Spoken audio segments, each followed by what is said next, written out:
గత కొద్ది రోజులుగా పాకిస్తాన్లో వరదలు తీవ్ర విధ్వంసం సృష్టించాయి. లక్షలాది మంది ప్రజలు వరదల బారిన పడ్డారు. జనజీవనం అస్తవ్యస్తమైంది. ఆహార పదార్థాల ధరలు కూడా బాగా పెరిగాయి.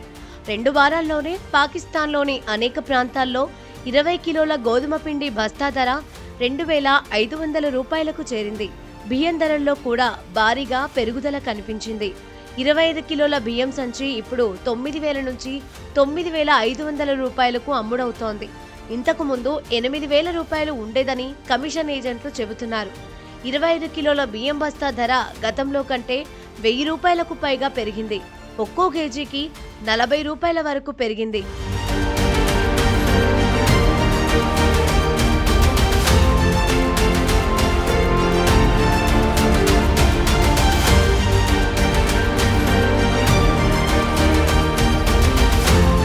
వరదల తర్వాత మార్కెట్కు గోధుమల సరఫరా తగ్గిందని, గోడాన్లలో నిల్వ చేసిన ధాన్యం కూడా పాడైపోయిందని పిండి మిల్లుల యజమానులు చెబుతున్నారు.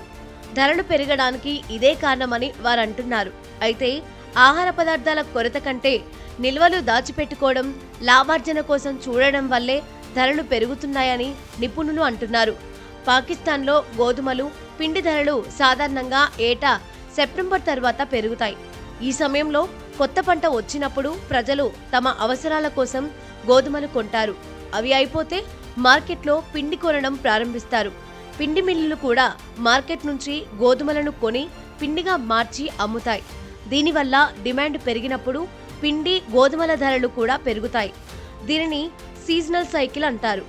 దీనిని నియంత్రించడానికి ప్రభుత్వం తన గిడ్డంగులలోని గోధుమలను మార్కెట్లో విక్రయిస్తుంది. స్టాక్ తక్కువగా ఉంటే దిగుమతులు చేసుకుంటారు. దీంతో ధరలు మామూలుగా ఉంటాయి. పాకిస్తాన్ భారత్ యుద్ధ సమయంలో బియ్యం, గోధుమల నిల్వల్లో అకస్మాత్తుగా పెరుగుదల కనిపించింది. అప్పుడు పిండి మిల్లులు కూడా గోధుమలను నిల్వ చేశాయి.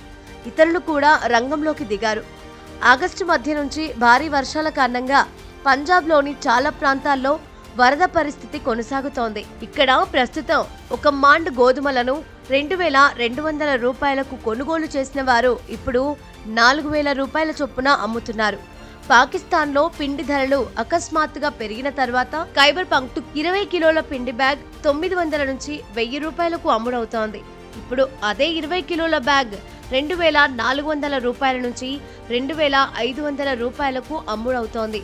పిండి ధర పెరగడంతో వరదలు ధరల పెరుగుదలకు కారణమయ్యాయని చెప్పేందుకు నిర్దిష్ట కారణం కనిపించడం లేదని, కానీ కొందరు వరదలను ఉపయోగించి వస్తువుల కొరతను సృష్టించవచ్చని ఫైసాలాబాద్లోని వ్యవసాయ విశ్వవిద్యాలయం వైస్ ఛాన్సలర్ జుల్ఫికర్ అలీ అన్నారు.